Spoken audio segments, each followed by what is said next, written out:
So good afternoon, everyone from Geneva here, and we have two speakers from the US. I hope you're all doing well. So today, in our series of web debates, we will be talking about education diplomacy, which could be described as the use of diplomacy to advance education as a driver for development. So this concept might seem quite novel to you, and it departs in many ways from traditional understandings of diplomacy, because education diplomacy captures new topics, practices, and actors. So as such, it could be part of a new kind of diplomacy, which might be necessary for the achievement of the Sustainable Development Goals by 2030. So to discuss this topic with us today, we have an all-female panel. First, my colleague Katharina Höne will dive into the concept of new diplomacy, its relation to education diplomacy, and its utility in sustainable development. Katharina is a researcher with Diplo, and she has focused on education diplomacy, which has resulted in an interactive online course operated by DiploFoundation and the Association for Childhood Education International, or ACEI. And this is the organization of our second speaker, Yvette Gatilao Murphy. She is the director of global advocacy at ACEI. And she will further elucidate this concept of education diplomacy, which has been developed by her organization. And she will explain why this concept is crucial for her work. And finally, I'd like to introduce Phoebe Farag Mikhail, who is a consultant in international education, development, and human rights. And she has been working with ACEI to develop the concept of education diplomacy. Phoebe will be providing an example of a global campaign for education and relate this to the general notion of education diplomacy. So these three speakers will each give a short 5 to 10 minute presentation, after which we will have a discussion. So I'd like to invite you all to type your questions in the chat so we can discuss them later on. So without further ado, Katharina, the floor is yours. Thank you, Barbara. So good morning, good afternoon. I'm really happy to be here and to get another chance to talk about education diplomacy. So as Barbara said, DiploFoundation together with ACEI started working on the concept of education diplomacy in about 2014. And so at the beginning, the concept was quite new to me as well, and then I started looking into it. And it has become something that has become quite important to me. So what I'm going to do in the presentation today is basically I'm going to provide the background and a kind of introduction to the concept. So I will be talking about education diplomacy practices, the concept in the context of new diplomacy and sustainable development goals. And then my colleagues Yvette and Phoebe will further go into the details. So just to provide a first introduction, it's very useful to ask what is education diplomacy? And as Barbara said, the concept might seem very novel and maybe even unusual to people who work more in traditional areas of diplomacy. So when we ask what is education diplomacy, a couple of examples come to mind. For example, the work of UNESCO should be considered an example of education diplomacy, in terms of creating norms, working on policy, and supporting actors who work in education. And then we have a couple of world summits who dealt with topics of education. We have, for example, the UN World Summit for Children. We have the World Conference on Education for All and the World Education Forum. And these summits brought together state actors, civil society, other actors, to talk about education on a global level, to talk about the norms, the values, and the policies related to education. Then, of course, an important example are the Millennium Development Goals and Sustainable Development Goals. Millennium Development Goal 2 talked about universal primary education and aims to achieve universal primary education. And then the Sustainable Development Goal 4 broadens this perspective much more and talks about equitable quality education and lifelong learning for all. So both of these global norms that set the aspiration for education on a global level that should be the goal for both developing and developed countries. Another example coming from a different direction is the World Trade Organization, and more specifically the General Agreement on Trade in Services. So a small part of the agreement on trade in services look at education, look at the liberalization of education markets, and really cross-border exchanges on education. I have two last examples, which is the Bologna process in the European Union, so the harmonization of the higher education sector in the EU. Another example, not quite on the same level of integration, but also an example where governments come together, discuss education with implications for individual countries, is ASEAN and the Education Ministers meeting of ASEAN. So looking at this, we have quite a variety of examples on what we now consider education diplomacy. At the same time, it's also useful to suggest a definition of education diplomacy. And what I have here is the definition that we developed together with ACEI.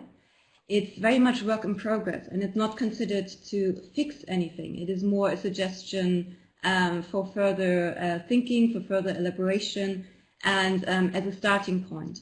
So as a starting point, and to kind of give us something we can hold on to when we talk about education diplomacy, we suggest the following definition. Education diplomacy is the pursuit of context-specific education goals using negotiation and other diplomatic skills to communicate across regional or national boundaries or with local communities responsible for education delivery. The practice of education diplomacy can encompass interactions with multiple actors at multiple levels that aim to shape a positive policy environment for education and manage issues of education on a local, bilateral, regional, or global level. Having said this, and we're talking about different levels at which education diplomacy takes place, we're talking about different actors that are active in education diplomacy, we're talking about government, we're talking about non-governmental actors, civil society. But when we ask what is education diplomacy, I think a useful reminder is that it comes down to the classroom. When we talk about education diplomacy, it comes down to what happens in classrooms at the end. So these images just as a reminder of what this is ultimately all about. What we also found when we started looking and into the concept of education diplomacy and developing it further, that there are two principal approaches to education diplomacy, or two ways of looking at the practice of education diplomacy. So on the one hand, we found there are instrumental approaches, and on the other hand, there are approaches that really look at the normative content of education and education diplomacy. So as part of instrumental approaches, we have education goals related to foreign policy and international cooperation between governments.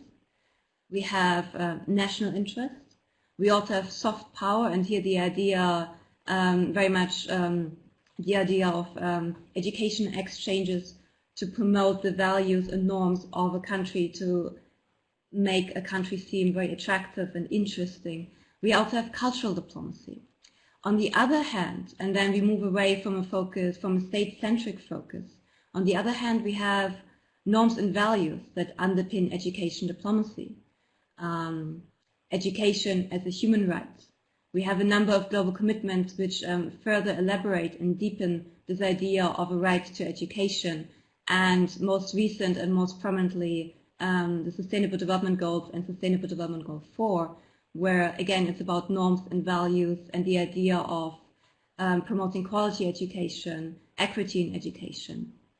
And within this normative context, the focus really shifts from national interest to the individual and promoting individual lives and promoting human progress. So these two approaches are not necessarily mutually exclusive, but they very much represent two different ends of a spectrum. And on one end of the spectrum, what we call the instrumental approach, we very much find the state and traditional diplomatic actors. And then on the other end of the spectrum, where we talk about education diplomacy that is underpinned by norms and values, we very much find new actors, civil society, non-governmental organizations. And this very much brings me to one of the key questions for this presentation. So we talk about new actors, new issues such as education, new actors like civil society organizations, non-state actors. Is this still diplomacy? And here I think it's very important to take a step back and reflect on what do we understand to be diplomacy. And again, I'd like to distinguish between two different ways of approaching diplomacy that are very much, again, on a spectrum. So on the one hand, we have a traditional understanding of diplomacy. And here I have a number of definitions on the slide that will resonate with a lot of people who come from the background of diplomatic studies and who are experienced practitioners in diplomacy. So for example, Harold Nicholson, the British diplomatist, defined diplomacy as the management of relations between independent states by the process of negotiation. Another definition kind of emphasizes diplomacy as the dialogue between states. And then last but not least, diplomacy in its traditional understanding is the conduct of relations between sovereign states through the medium of officials based at home or abroad. So what we see is very much diplomacy understood as the interaction between states, conducted by officials that enjoy special privileges and immunities. There's another perspective which really came to the forefront in the beginning, in the early 1990s, which comes under the heading of new diplomacy. And new diplomacy emerged very much with new topics and new actors becoming prominent at the international stage, and especially in the context of talking about the environment and environmental diplomacy. And I have a quote from Bo Kjellén, who was the Swedish negotiator in the climate change regime. And he very much observed a shift in how international relations and global politics are conducted. And he says, we have entered a new era of international cooperation, where the boundaries of traditional diplomacy concentrated on national security and economic and commercial matters are being extended to a much broader focus for global sustainability. And similarly speaking, we can say the same thing, I think, about education, that it's a new era where actors not traditionally conceived to be part of diplomacy become important. They become important because of their expertise, they become important for implementation, and they become important to the conversation if we really want to have a meaningful conversation about global norms and values. So there are these two different conceptions of diplomacy. And when we talk about education diplomacy, we really can operate within a traditional conception of diplomacy where it is between states, but we can also very much operate in this conception of new diplomacy. And I think especially when we talk about education, it is important to really take this on board and to take it quite seriously, that there are new actors on the international stage that become important when we talk about things that are not considered traditional security concerns, that are not considered traditional topics of diplomacy. And so, in conclusion, I'd like to bring this back to the Sustainable Development Goals.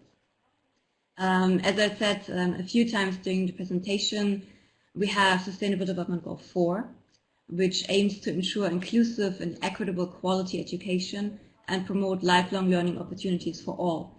And this is it's a very ambitious goal. And so one aspect we have to keep in mind is to really bring about this fundamental change that the Sustainable Development Goals call for. We need a number of actors, including civil society, including non-state actors, including the business sector. Also, the way the Sustainable Development Goals came about and the way they have been agreed was very much in a lengthy and close consultation with non-state actors, with civil society.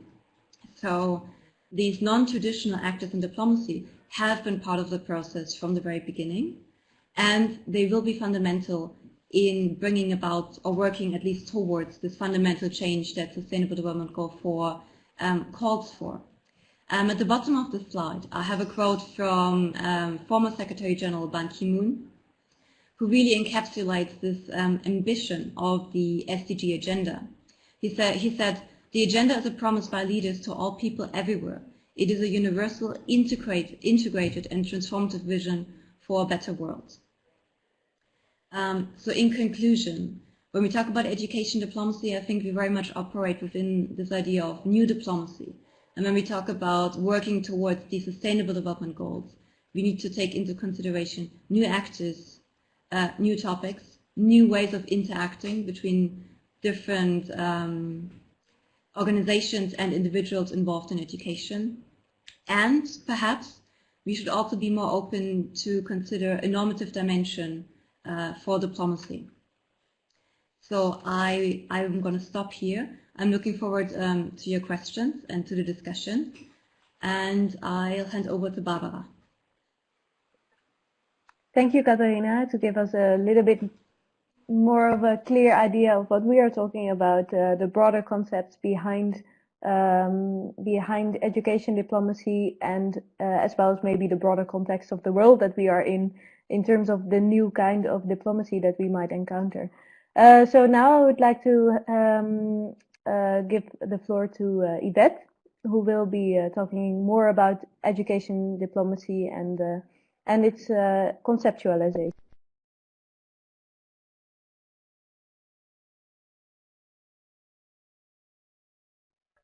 Foundation for bringing us all together for this timely web debate. I will be sharing with you a little bit of background on ACI's work on education diplomacy and reinforcing the importance of education diplomacy during this new era of development, and then touching upon what the knowledge and the skills that are necessary to be effective in education diplomacy.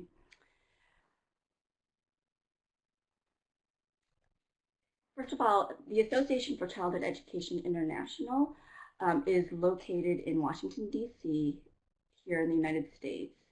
We believe that innovative solutions are necessary to address the world's education challenges, and we believe that it's important to inspire action that ensures a sustainable future for all of the world's children.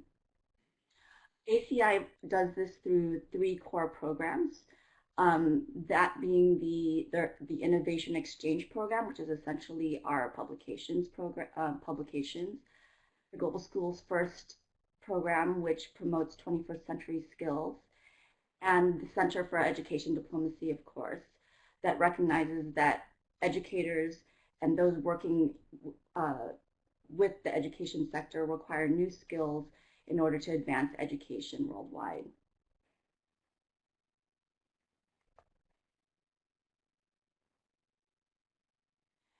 ACI's history is actually based upon diplomacy. It's grounded in advancing the benefits of education around the world. In fact, during the first half of the 20th century, ACI's first members were already building bridges in other countries in order to address issues in education, particularly during the World War II, for example, where they were working with other countries to promote early childhood education, provide resources, and teacher training. So in response to the evolving needs of educators and building upon this history of diplomacy, in 2009, ACI began developing the education diplomacy concept. Also during this time, well, in the previous 2 decades before 2009, as Katharina had alluded to, there were 2 key global initiatives that were occurring. That's Education for All and the Millennium Development Goals. Both of those initiatives were quite important for providing more platforms for the diversification of stakeholders who were participating in education and contributing to promoting education across the lifespan and addressing issues that relate to poverty by making education more accessible. Other sectors were seeing similar shifts in the development space and those who are participating in that space, and therefore recognized the need for new types of diplomatic interactions that enabled people to work across borders, sectors, and disciplines. A good example of that is the health diplomacy model. And in fact, ACEI looked to that model and recognized that there wasn't really a diplomacy initiative for education at the time. So in the next few years, we began developing and conceptualizing the concept. And then in 2012, we saw the launch of the center with the purpose of really developing a knowledge hub for the development of education diplomacy and providing resources to others in order to facilitate their understanding of education diplomacy. Also during that time, we saw the discussions intensify around what post-2015 development was going to look like. And also during this time, other sectors began strengthening their efforts in diplomacy. So the emergence of humanitarian diplomacy was another a diplomacy initiative that came about. And then this understanding that there is this new diplomacy emerging due to new actors emerging. Then, of course, in 2015, as Katharina already spoke about, there was the launch of the SDGs and the standalone goal for education, SDG 4. As sustainability is based upon the principle of interdependence, necessarily the 17 goals are also independent. Therefore, education is quite necessary to achieve good health and well-being, for example, gender equality, and climate change. Therefore, we saw an increased need for expanding those diplomatic interactions across sectors to advance education. And there was a greater recognition in that education challenges cannot be solved by the education sector alone.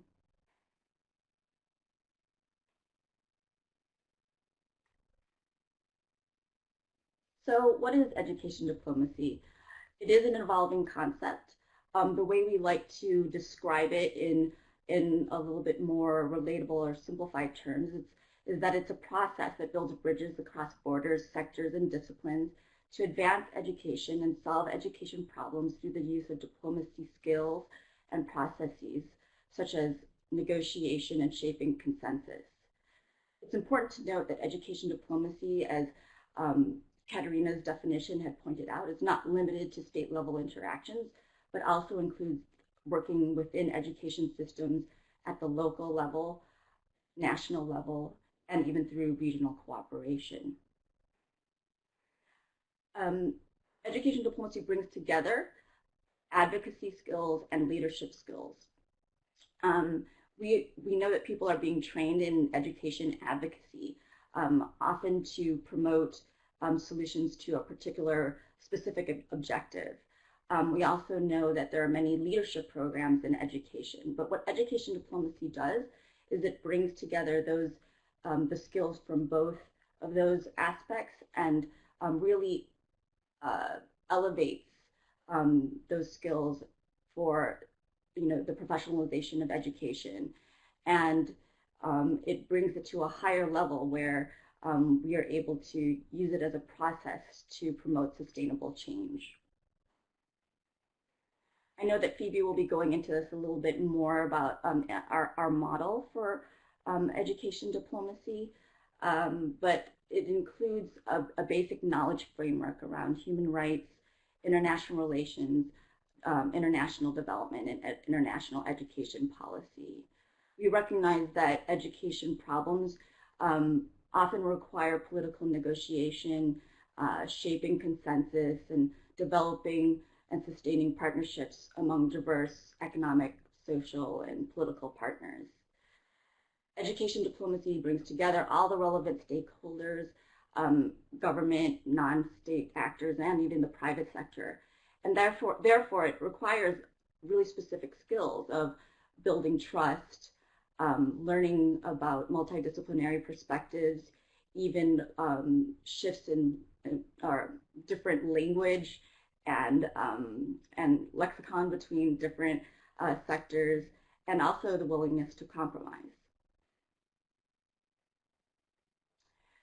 We also know that an effective educator today should be equipped with the skills and knowledge to navigate education shifting global landscape. And that includes being able to look to global trends in education and other influences that may have direct or indirect impact on education. So, for example, in terms of promoting peace through education, we need to understand how international relations in terms of addressing conflict and crisis is necessary in order to address what often happens during this time, where communities are dismantled and schools as a safe place are taken away from children. Migration is another trend that, due to issues of status and identity, for example, often denies young people from accessing education services in their host country. And another area to watch for sure is education financing, particularly amidst the broader discussion of financing the Sustainable Development Goals. And this will directly affect our ability to achieve SDG 4.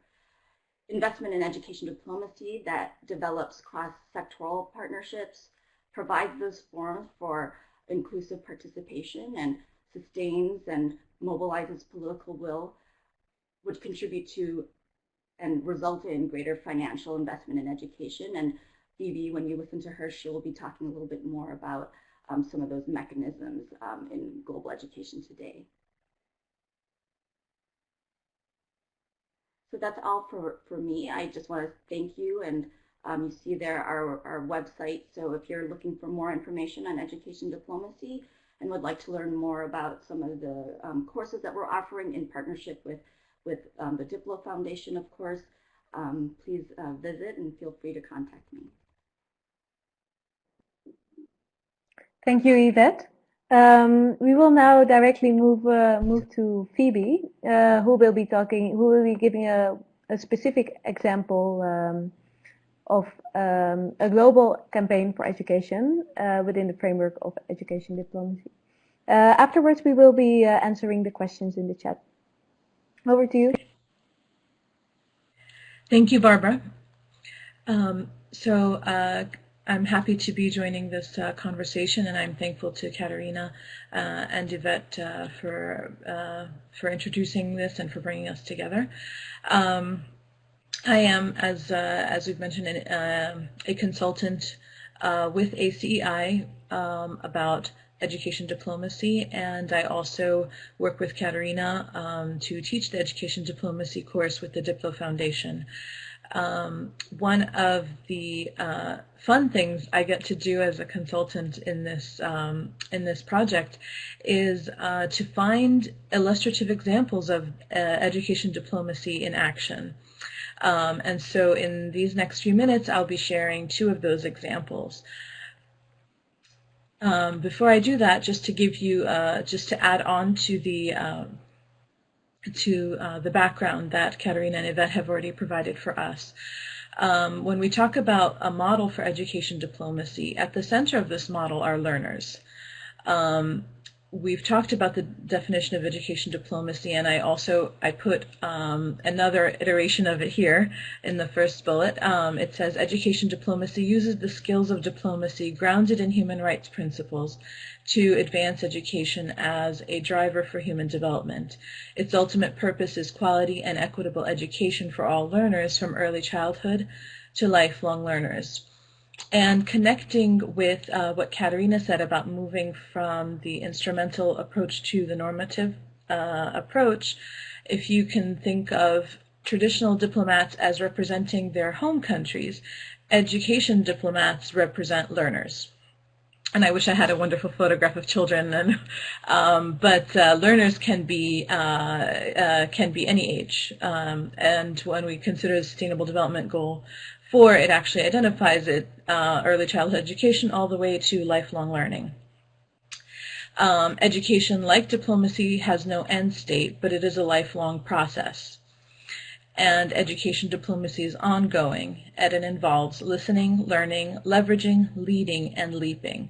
And those 5 words come from the 5L model of education diplomacy that is being developed by ACEI. And each of those represents important skills and dispositions that people engaged in education diplomacy need to have. And I'm going to describe those more fully in my examples. So the first example I'm going to share is the Global Partnership for Education. And I would invite anyone who is participating in this webinar, if they are a member of GPE or if they have engaged in any work with GPE, to please share their comments, and their experiences in the chat room. The Global Partnership for Education is a hybrid organization with a unique structure, operating as a multilateral donor organization based in the World Bank and an international nonprofit organization with a board of directors, chair, secretariat, and a CEO.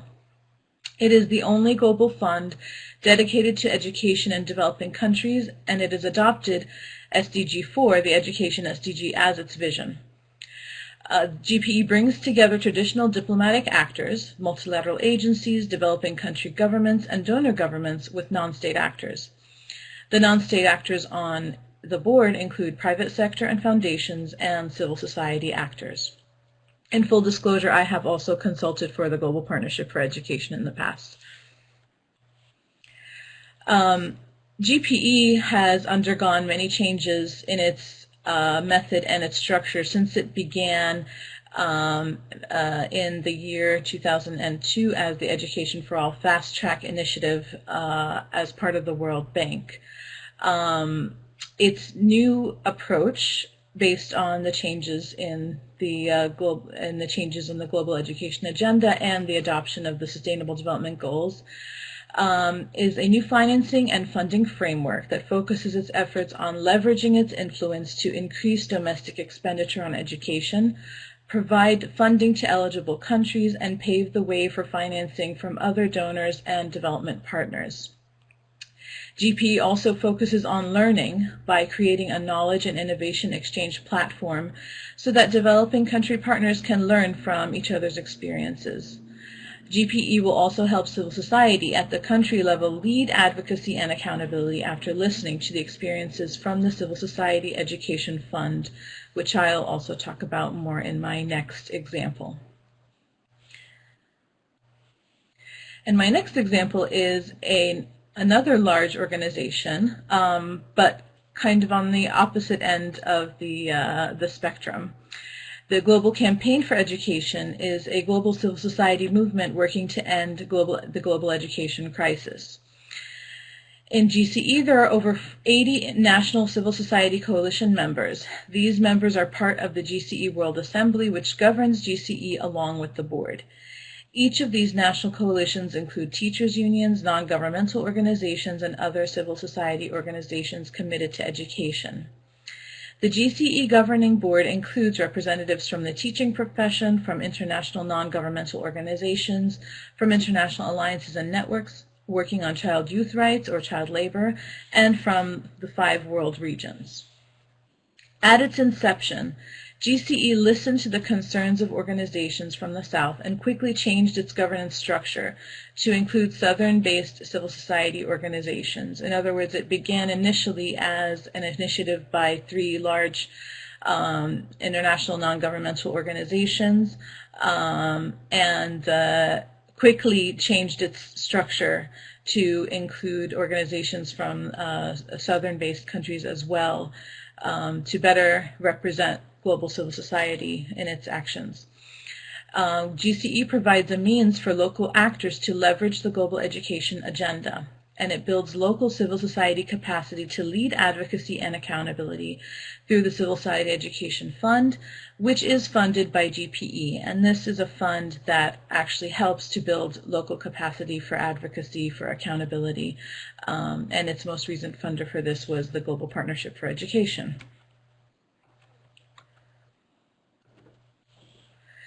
The Global Campaign for Education leads the Global Action Week for Education. It is probably most well known internationally for this action. And this year, its theme and focus are the Sustainable Development Goals. So this year it calls on governments to develop, fund, and implement credible plans for the full set of targets for the Education SDG, strengthen public systems and state capacities to ensure that education is free, quality, and equitable, and ensure that there are credible, transparent mechanisms for the participation of civil society in monitoring and accountability for the SDG 4 agenda. Now, earlier in the presentation, I mentioned the 5 L's. And when talking about the Global Partnership for Education and the Global Campaign for Education, I've discussed how they use some of those L's: leverage, listen, learn, leverage, and lead. The 5th one is LEAP, and in education diplomacy, LEAP requires futures thinking, inspiring a vision for education, leading transformational change, engaging with education innovation, and inspiring a vision of the world through education. So the Sustainable Development Goals help us with the vision, and achieving them will require groups like GPE and GCE to help lead transformational change. In addition, the SDGs might inspire new groups to lead and to engage with education innovation. Thank you so much, and I look forward to your questions and your comments. Thank you, Phoebe. We have 2 comments, questions from the participants. The first is a question from Paramji. He asked, where would you place academia and student exchanges in the arena of education diplomacy, as traditionally understood in the context of cultural diplomacy? And the second is from Romina. What tools should diplomacy use to overcome the digital divide and access to educational resources in the current global and interconnected global context? So I think the first question could best be answered by Katharina, as it deals with more general concepts of diplomacy. And for the second question, I'm wondering whether how you conceive of digital tools for education diplomacy and the related issues of the digital divide. Maybe that's more a question for Phoebe and Yvette. Let me start. I think that's a very good question, and for me it comes down to the point of when we have a new concept or we inaugurate a new concept, speaking about new diplomacy, speaking about education diplomacy, the question always arises, is this really new? And so in the sense of cultural exchanges and educational exchanges have always been part of international relations, or for a very long time have been part of international relations. So in that sense, I would place them more at the traditional end of the spectrum. However, it depends on who is acting and how they are conceived. So educational exchanges, for example, if you think of the very classical examples between the United States and the Soviet Union during the Cold War, the idea of bringing people together to promote exchanges between people, I would put these under the traditional aspect of diplomacy in the sense of cultural diplomacy. When we look at academia as an actor, we might also place them as part of new diplomacy, where academia becomes an independent actor on the global stage, going beyond advice, fostering connections across borders with other universities, for example. So I would say it really depends, but I think the question really highlights that the distinctions we draw on, for example, between traditional diplomacy and new diplomacy, there are sometimes really fine lines, and sometimes it is part of a spectrum. I think what is more important when we speak about new diplomacy is to recognize that a small shift has happened, which allows civil society, NGOs and academia to act more independently across borders without necessarily being facilitated by official representatives and national governments. And then to not just recognize that this shift has happened, but to investigate to what extent has it happened and how. And then the question obviously becomes, how independent can they act? Where is the room for independence? Where is the room for new initiatives? So just to summarize, I think it could be on either side. As always, the answer is it depends, but I think the important point is to recognize that now I think there is more potential for these new actors to act more independently and to have a greater impact on making and debating the global agenda.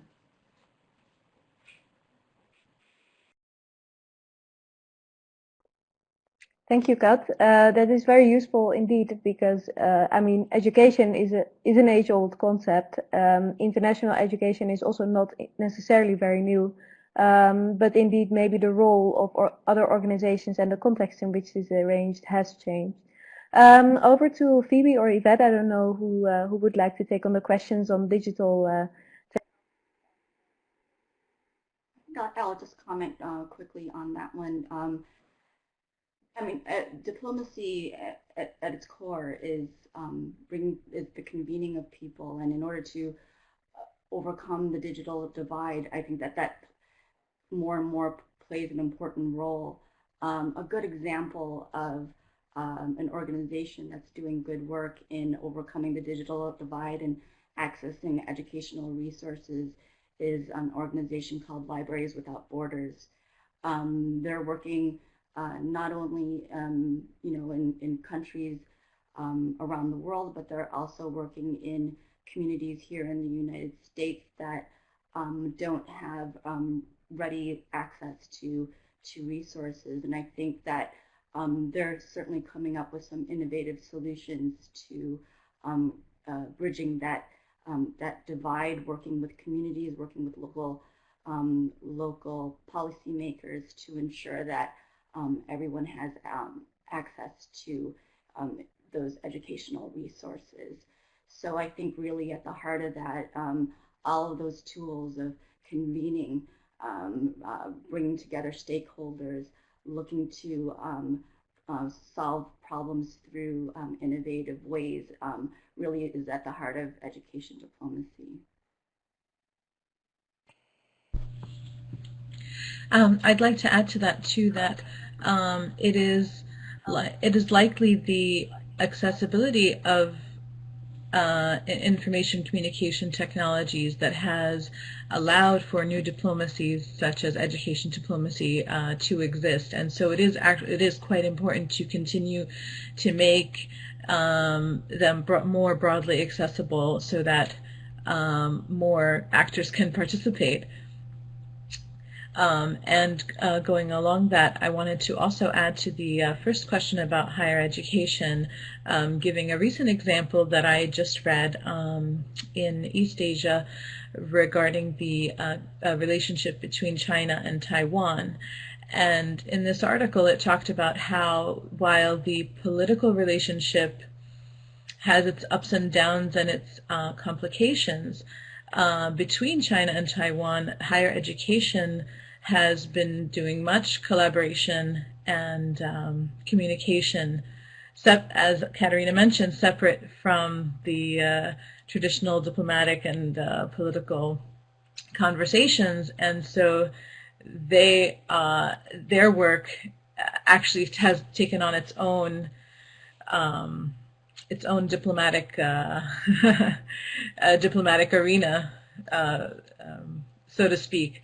And I'd be happy to share that link later on with the members of the web debate, just as a good example of what's going on.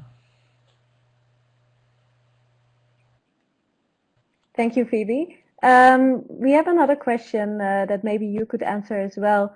From Ryan Dybes, what are the steps to be taken to educate populations, governments, civil society organizations, and other actors on the education diplomacy, especially in the Middle East? So do you know of any?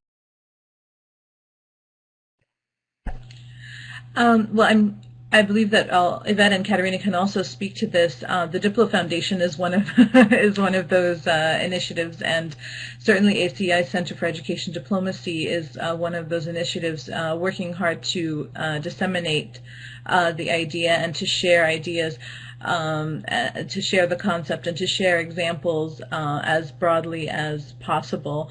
I would actually suggest that the person who asked about the Middle East to share, if they can, with us, even by email or even by comments, ideas and thoughts they have about applying education diplomacy in the Middle East, examples that are already in effect. But as we mentioned, this is an emerging concept, and we are discovering it as much as we are disseminating it. So it's going to be everyone who's engaged in it to participate and to share their experiences and their ideas as well, and help us shape it.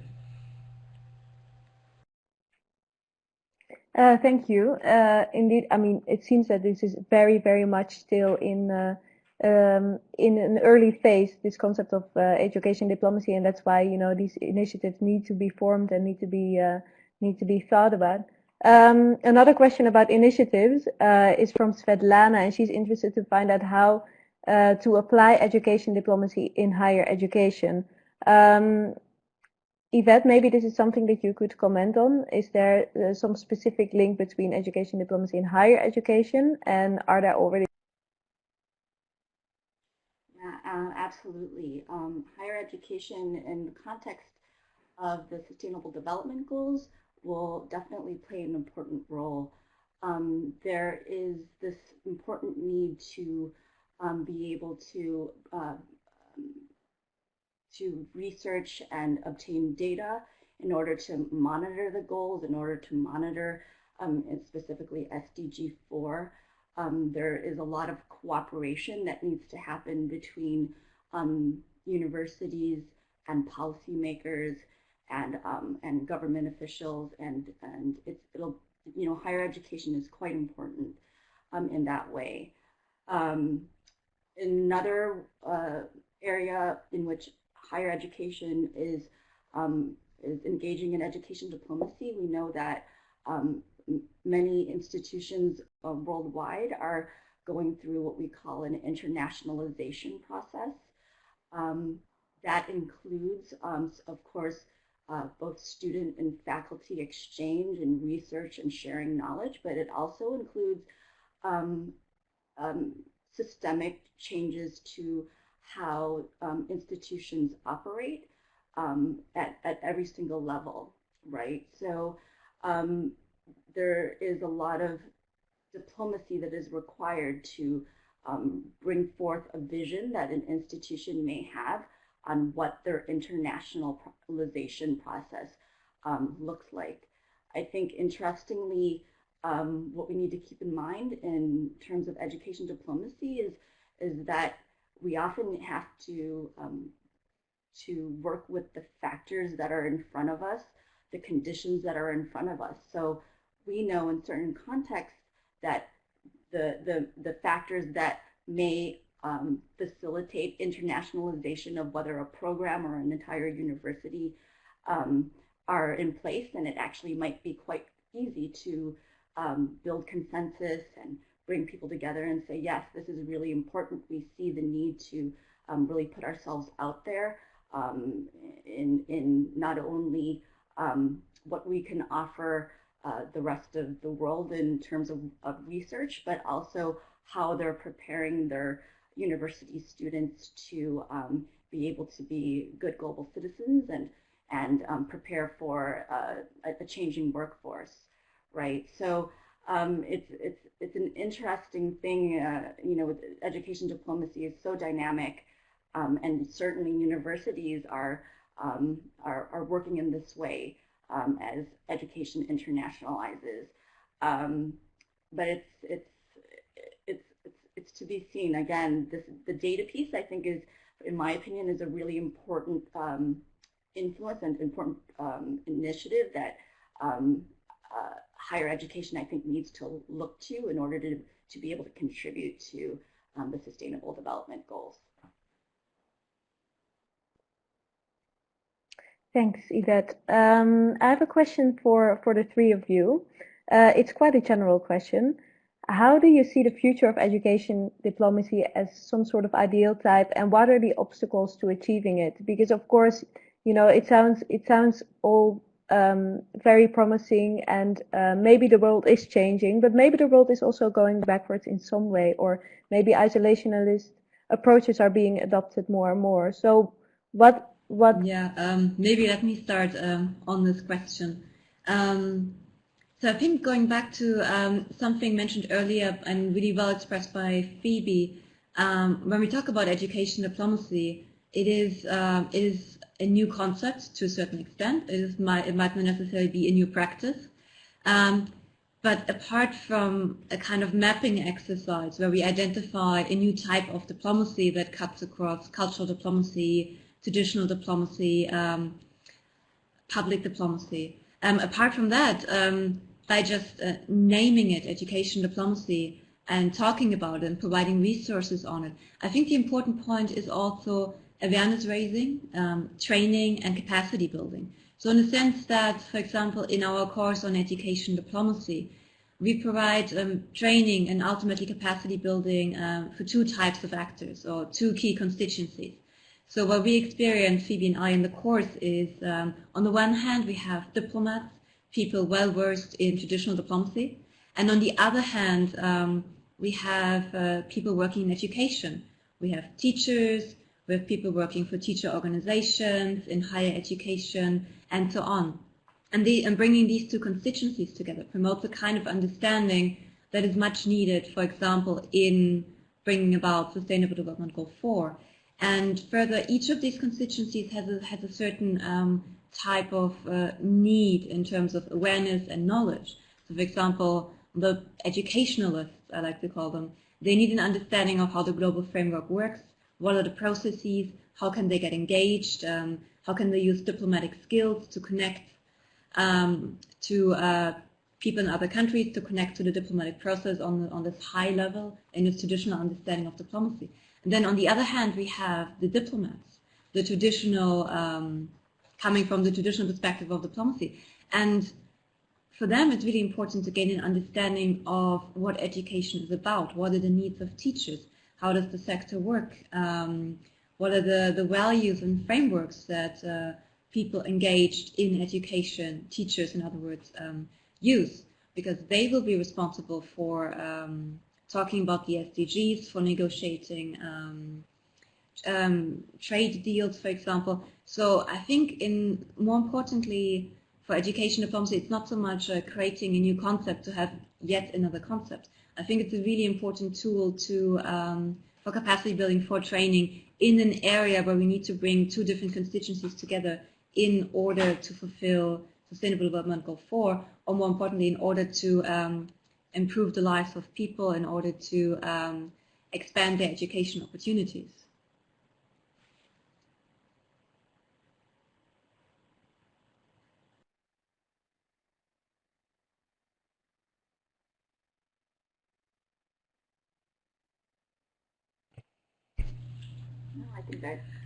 Sure, I would like to add to your question, the part of your question about trends in isolationism and protectionism that are currently occurring, and what I would say is twofold.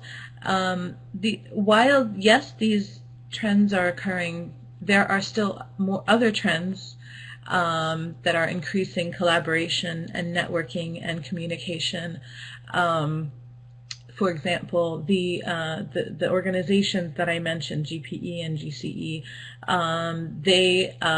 what is great about their work is that they help to create and build these networks all around the world for local actors to engage in the global the global education agenda, and engage not just by finding out news, but also by influencing the process, by conducting consultative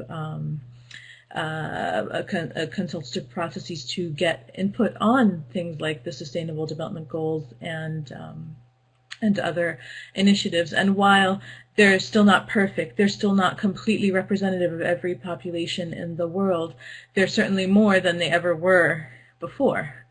And so while yes, there are these global political trends, we also have we have a lot more connection and communication and interconnectedness than we ever have had before, and we might actually be, we have so much of it, we might be taking it for granted.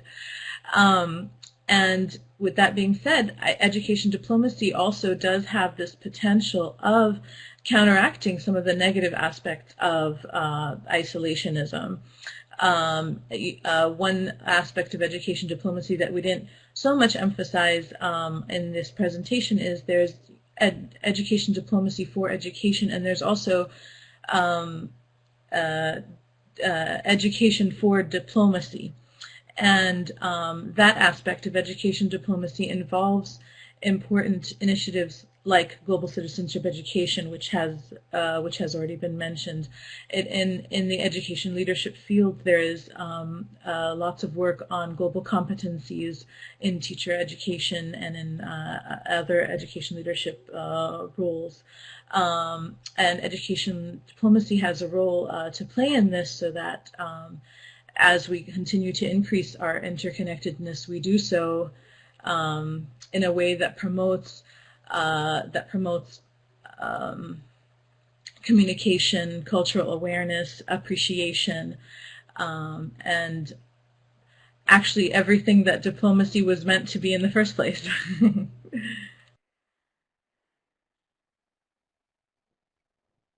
Thank you. This is a very very good positive note to come to a close of our webinar.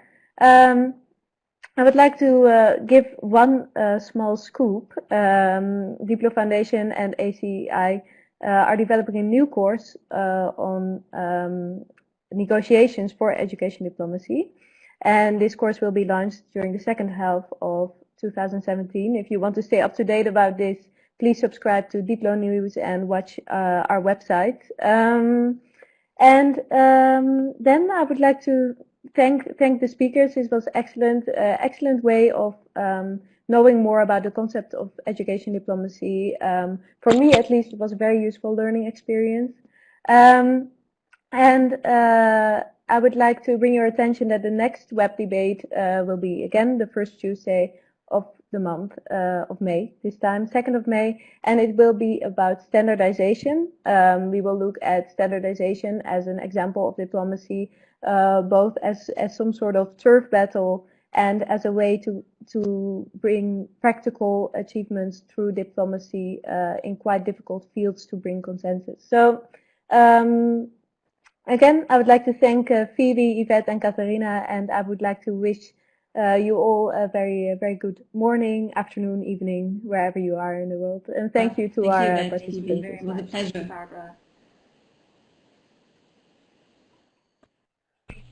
Thank you, Barbara. Thank you, Katharina. Thank you, Yvette.